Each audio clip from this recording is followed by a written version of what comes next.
everybody, this is Mike with On Point Preparedness. It has been a little while, so I figure I'd give a quick little update before we get to the main show and talk about what's going on with Trump.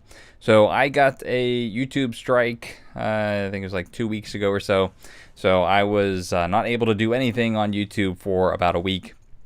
And then I got caught up with a whole bunch of just prepping projects around the house. So I'm going to make up for lost time.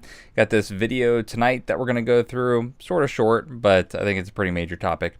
And then tomorrow we're going to do some Bible study, something that I think is going to be really encouraging for people, just because we all need encouragement in this day and age. And then we might do something a little bit different. I might do a vlog and just something informal, just to show you a lot of things that I've been working on around the house with regards to preps and things that I'm doing. So just mixing it up a little bit. But tonight we're going to talk all about Trump. There's been a lot of stuff going on with him over the last week and a half, and it's all in regards to that FBI raid of his residence at Mar-a-Lago. And this touches on a point that I made a couple weeks ago. So let me go on over here to the screen share, and I will sort of explain one of the potential things that might happen here. So if you haven't already seen this video, you really need to, because a lot of the live streams, a lot of the videos I've been doing are all within the context of this video, the identity of the restrainer, 2 Thessalonians chapter 2. And I really do believe that we're on the verge of global rebellion against governments. Every month and every year, there is something new that happens that infuriates the people against government more. First it was the lockdowns, then it was the jab, now it's inflation, food shortages, corruption, and we're seeing this spill over to full-on rebellion, full-on revolution in a lot of the smaller countries like Sri Lanka, Bangladesh now, Argentina, some of the Latin American countries. And it will just be really a matter of time until something like this spills over into the Western world. In fact, it really has been. If you've been watching my channel over the past couple years, there's been just major, large-scale protests everywhere. Just for instance, Canada, we had the trucker protests.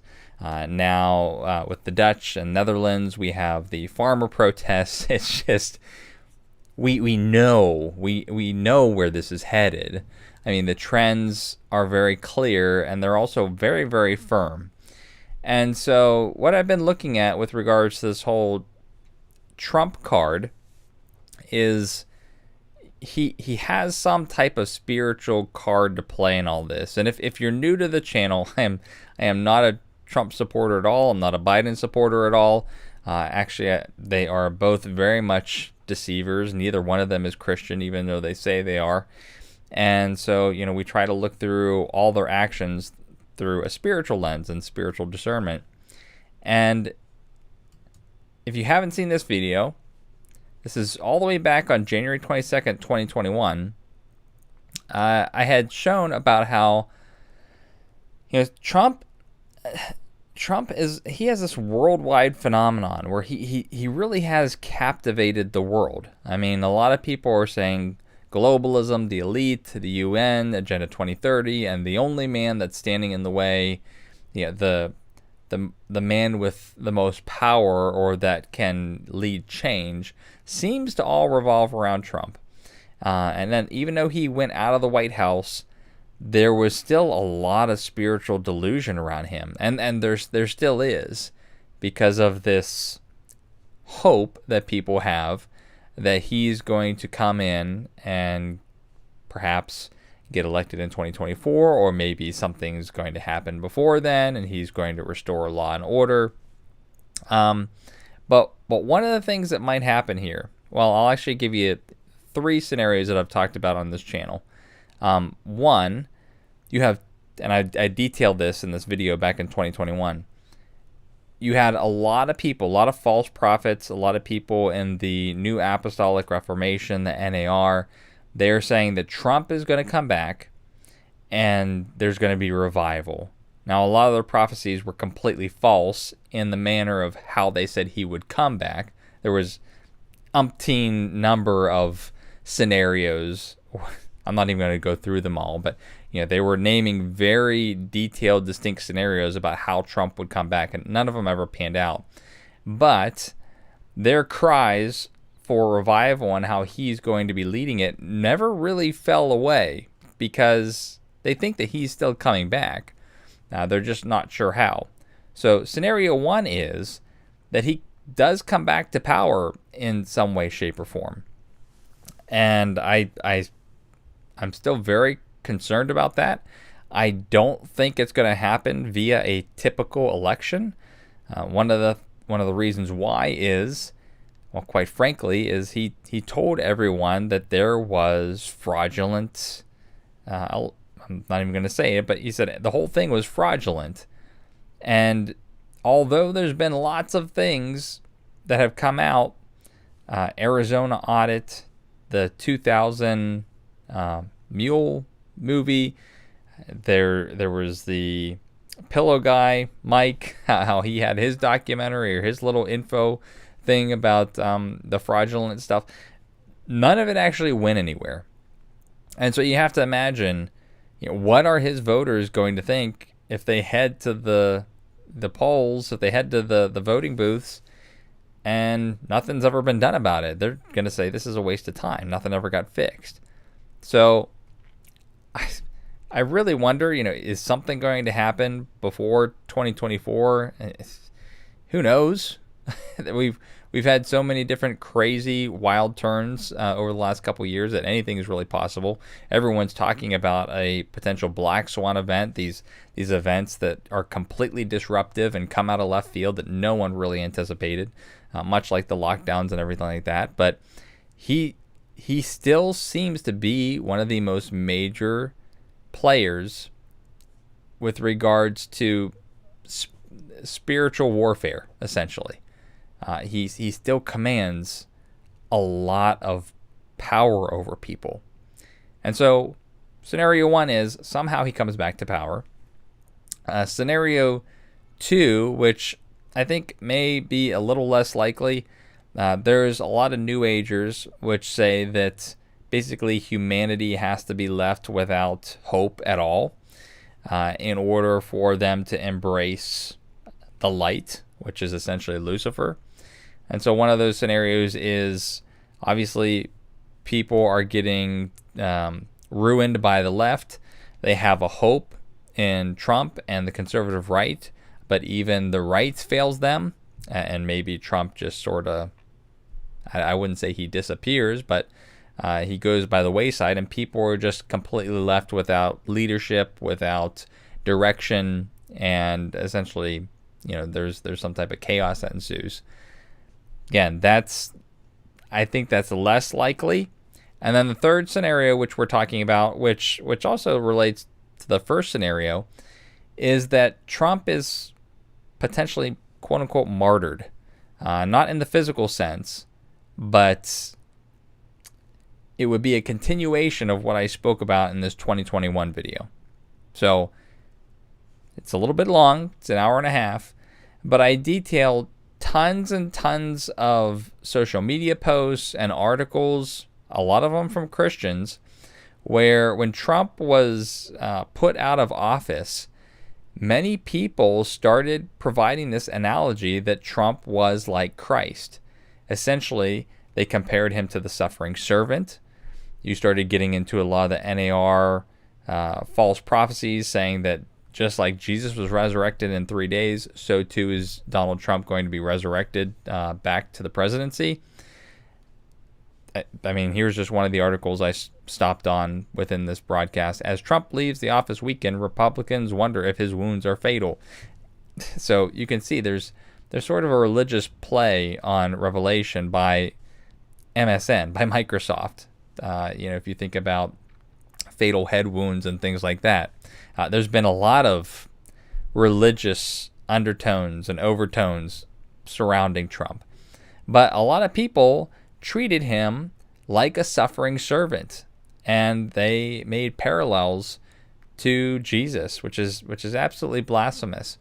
But I wonder if we could potentially see a continuation of that with regards to this Mar-a-Lago raid. And not only that, but the January 6th committee and a lot of the other things that are happening to him. There's a whole host of things that are pressing down on Trump. And it really makes you wonder.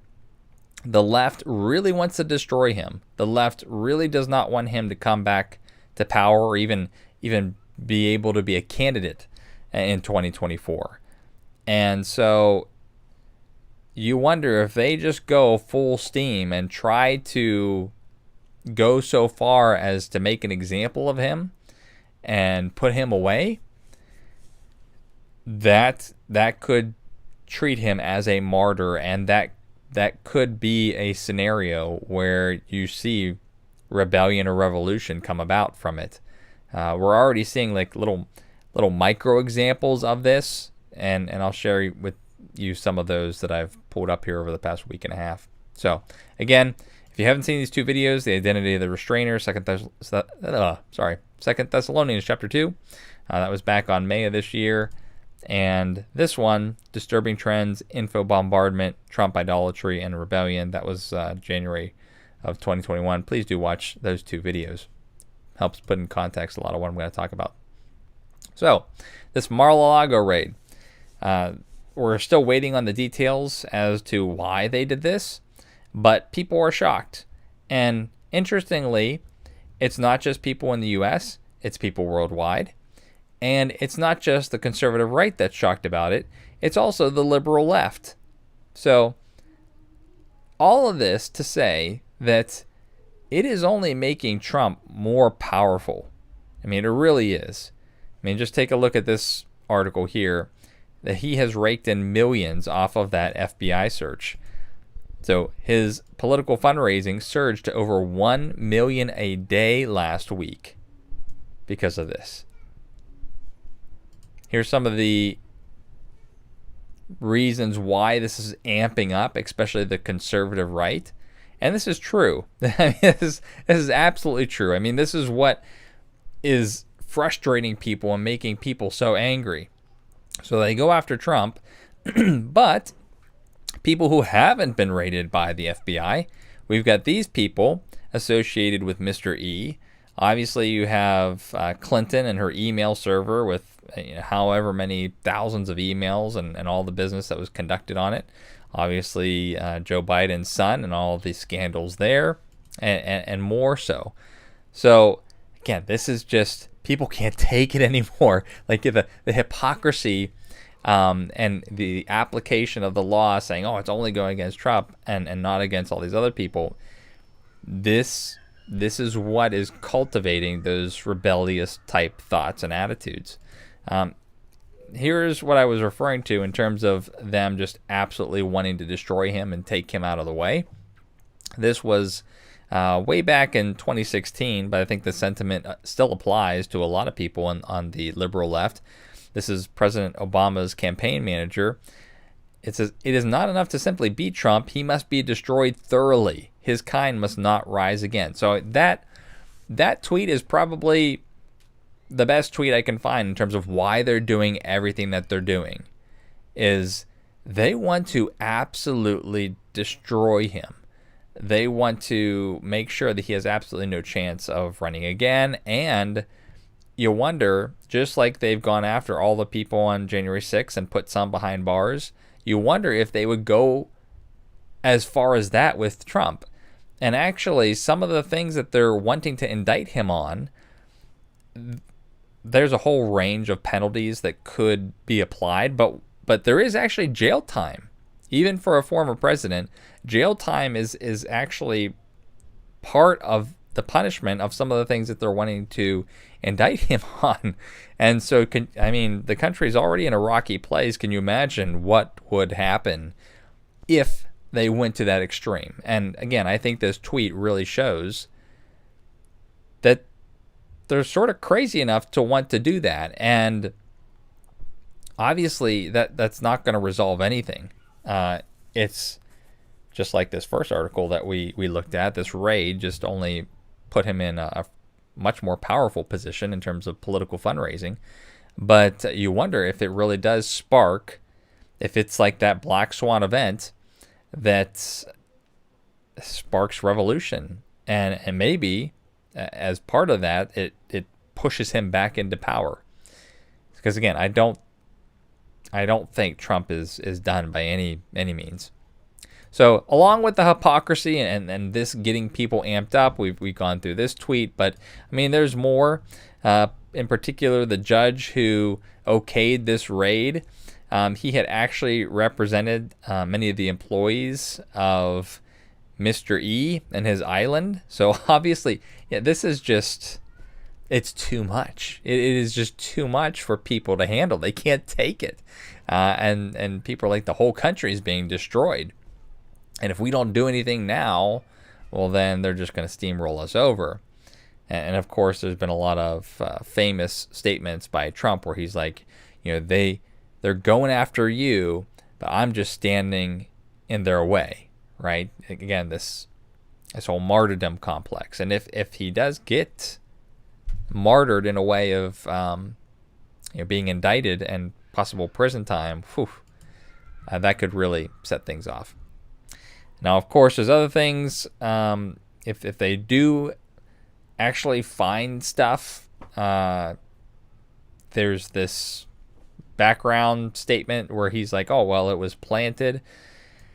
I mean, if you look through Trump's history, he's not clean at all, right? Who knows what he had? I've seen a lot of the articles saying that he had a standing order that everything that was taken with him was to be declassified and everything like that. Who really knows? Honestly, it doesn't matter. Really, what matters is the whole net outcome of this. And I don't think we're going to have to wait a long time for all of this to net out. I don't know when exactly the January 6th committee stuff is going to wrap up, but I have to imagine that can't draw out for too long. But they are seeking indictments, and I have to imagine it's sometime soon. We'll look through a couple of those articles here soon. So I had mentioned also a little bit earlier that this is not just something that's within the United States, and it's not just something within the conservative right. It's global, and it's also on the liberal left.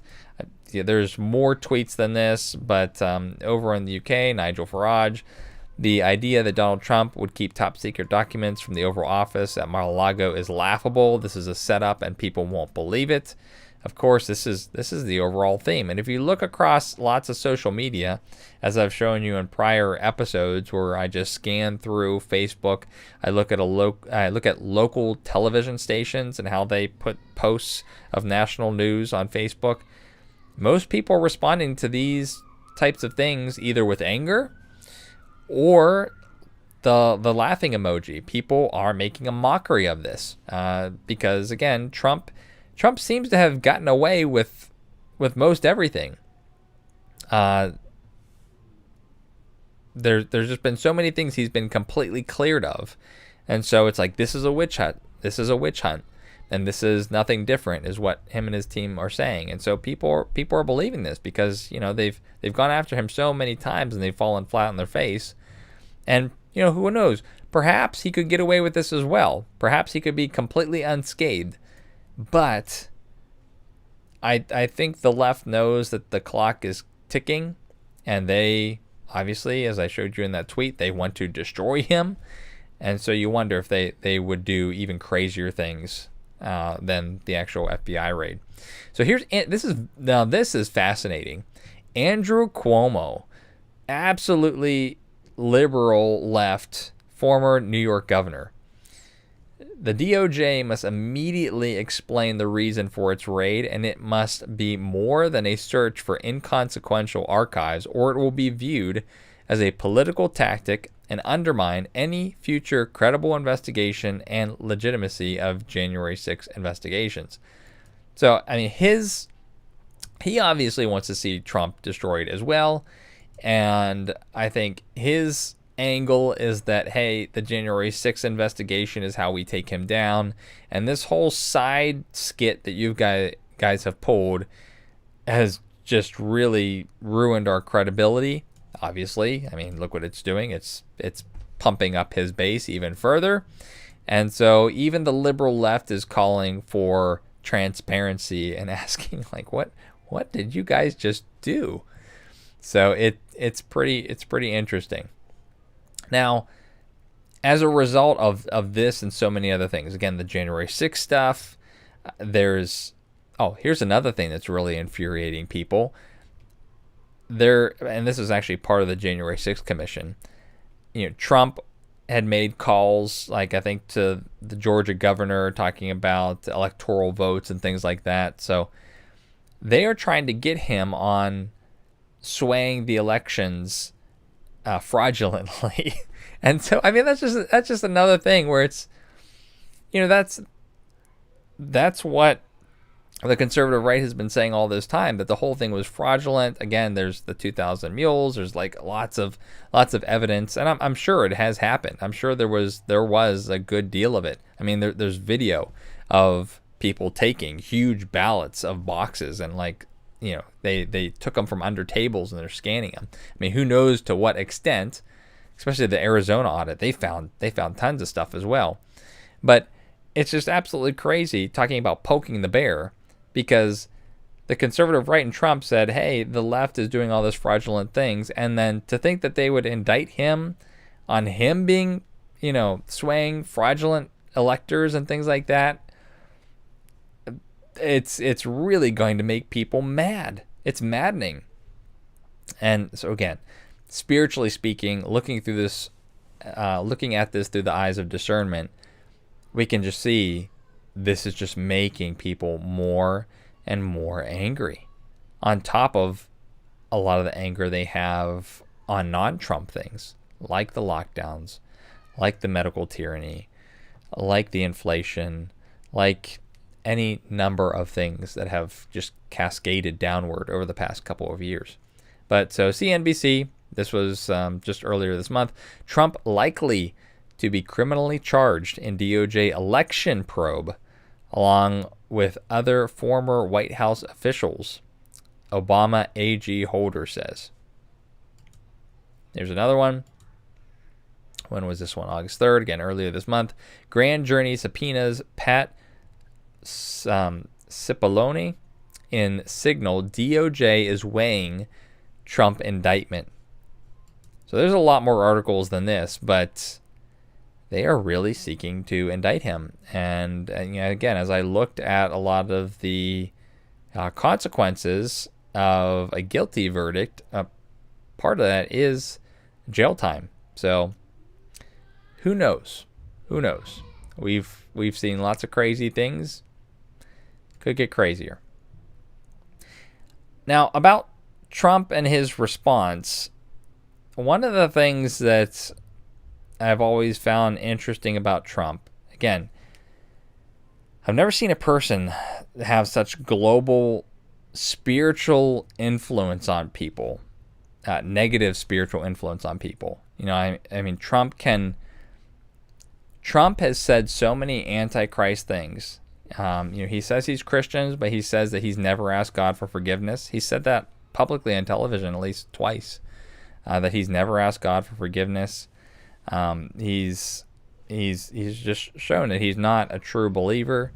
He supports LGBT. There's just so many things, but what's fascinating is just how many in the Christian base are still captivated by him. Absolutely captivated by him. Actually, I want to pull up something that some verses that I shared on Facebook from Isaiah. And let me pull those up for you right now, because even though he's done all these terrible things, so I think there's a there's a progression. There's a lot of Christians who'll say, he's great, God can use anybody, and then you start showing them all these things about his antichrist behavior, and then they'll say even more strongly, well, he's not a perfect man, and God has used imperfect people all throughout the Bible. But I mean, really what it comes down to, and let me share this verse from Isaiah here that I shared on my Facebook. People really aren't coming to the Lord in repentance and asking for a lot of the suffering to be over. They are seeking to find an ally in a man or a movement and trying to find protection that way. And it's happened multiple times in the Bible beforehand, and it's never fared well for people. So this is just one of them in Isaiah 30, verses 1 through 2. Ah, stubborn children, declares the Lord, who carry out a plan, but not mine, and who make an alliance, but not of my spirit, that they may add sin to sin, who set out to go down to Egypt without asking for my direction, to take refuge in the protection of Pharaoh, and to seek shelter in the shadow of Egypt. I mean, that is exactly what is going on here. Is people really aren't going to the Lord. They're really running to a man and to a movement, and they're trying to bring God into this in a side manner. It's like, well, we do believe in God, but we believe God is using Trump, and therefore we support Trump. But again, it's God used Pharaoh too. God said, I will harden Pharaoh's heart, and it will bring about my glory. God uses everyone. There's vessels for honorable use. There's vessels for dishonorable use. He does, in fact, use everyone. Even the really, really bad nations, he says, they will be my rod. They will be what I use to punish Israel, or they will be what I use to punish other nations. Again, everyone, whether they know it or not, is actually serving the Lord in some capacity, honorable or dishonorable use. And so, of course, yes, the Lord is, using Trump in some way, but it's not in a positive light like people make it to be. That he's a man of God that is going to restore peace and morals and civility. It's just a very dangerous thing to be yoked up with. So I digressed a little bit here, but one of the interesting things about Trump in relation to this spiritual captivation he has over Christians and of the world, and actually he has the attention of many New Agers as well.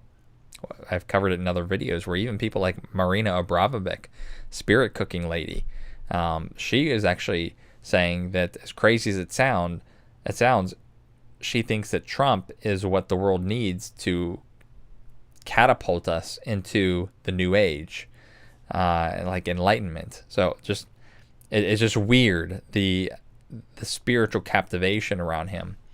But along with that, he very much is a man of riddles. He's always just saying things very cryptically, and it's almost like an enigma. So, like, the storm is coming. That was a big one. Or there's some other ones I can't think off the top of my head, but he's continuing that here. So, very vague. He says Trump warns terrible things are going to happen as a result of that whole FBI raid. And he's saying that I'm going to cooperate, and that, like this one, Trump asked the Attorney General, what can I do to reduce the heat? The country is on fire. He's talking about how they're really infuriating the public, and he's like, what can I do to help this? But in all honesty, I don't think he really wants to stop it per se. I think he knows that everything that they do ends up pushing him to be in more power, honestly, at least in the thoughts and minds of people. And so it's almost like, if you remember on January 6th, Trump said, we're going to go to the Capitol. I'm going to be there right beside you. I'm going to lead the way. And then he sort of ghosted. There's maybe some alternative theories there about how the Secret Service prevented him from going. They said it was too dangerous or yada yada. But it was almost like, he led other people to do something that he wasn't going to do. And so it's sort of similar here, where he's saying, hey, I want to help you reduce the heat in this country. The country's on fire. We need to tamp this down. But he knows very well that they're not really going to stop. And I think he knows that people are getting so riled up and so just so ready for revolution and rebellion that it's almost like they're going to do something to help him. Like, he's not going to say tear down the Capitol. He just said, I'm going to go in front of you, and then, things just sort of happen after that. Like, the people end up doing it. I think the same thing's here. It's almost like washing his hands clean. He's like, I want to help tamp down the heat, but he knows that they're still going to come after him, and if they do, quote unquote, martyr him, the people almost sort of do what he needs them to do without him even asking them to do it. So I don't know. We'll see what happens with this whole thing. Again, more veiled type of statements. Fox says this is hinting about the 2024 comeback, but he says the time is coming. He never really said about that I'm going to announce my White House bid. He just says the time is coming. Again, sort of like the storm is coming. I wish I had some of the other key statements that he made, but I can't think about them off the top of my head. And so here, this was just little microcosm of what's happened.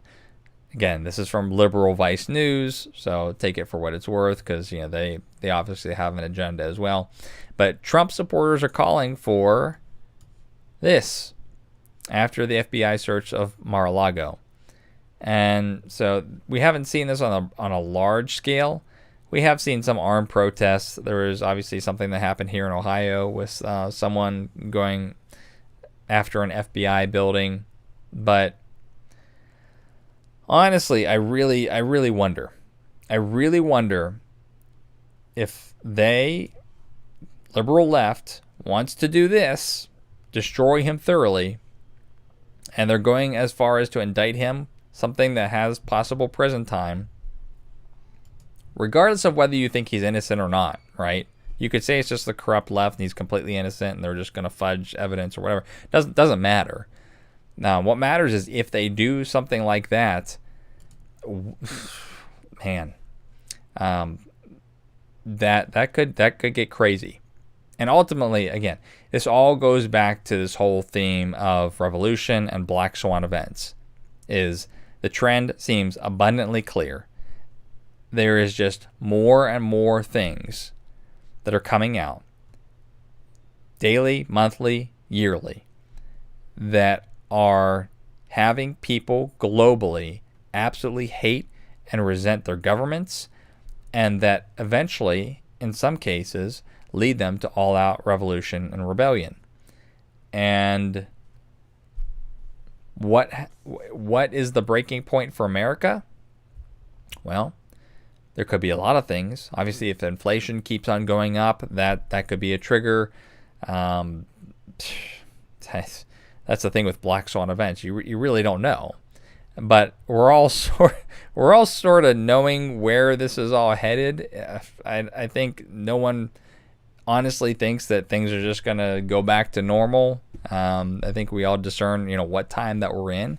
We're just sort of waiting to see how this all plays out. And honestly, this seems like a big move, and we just have to be patient and just see what becomes of it, and not get involved.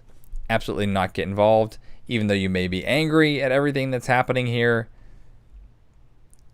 Just don't get yoked up with the movement. So, again, I'm going to try to catch up on videos here. I've got a live stream tomorrow at 9:30 p.m. It's going to be an encouragement teaching about God is our friend. And then we'll see this weekend. I'll take you for a tour of some of the things that I'm working on. I've trying to do a very small solar setup, so I'm sort of building one of those things out, and fixed up my garden real nice, even though the bumper crop is pretty much getting harvested right now, so I don't have a whole lot of plants to show you. But I don't know, it'll just be something fun, something a little bit different. They'll just be able to let me catch up with you guys and just spend some time over the airwaves. So until then, this is Mike with On Point Preparedness. God bless everybody.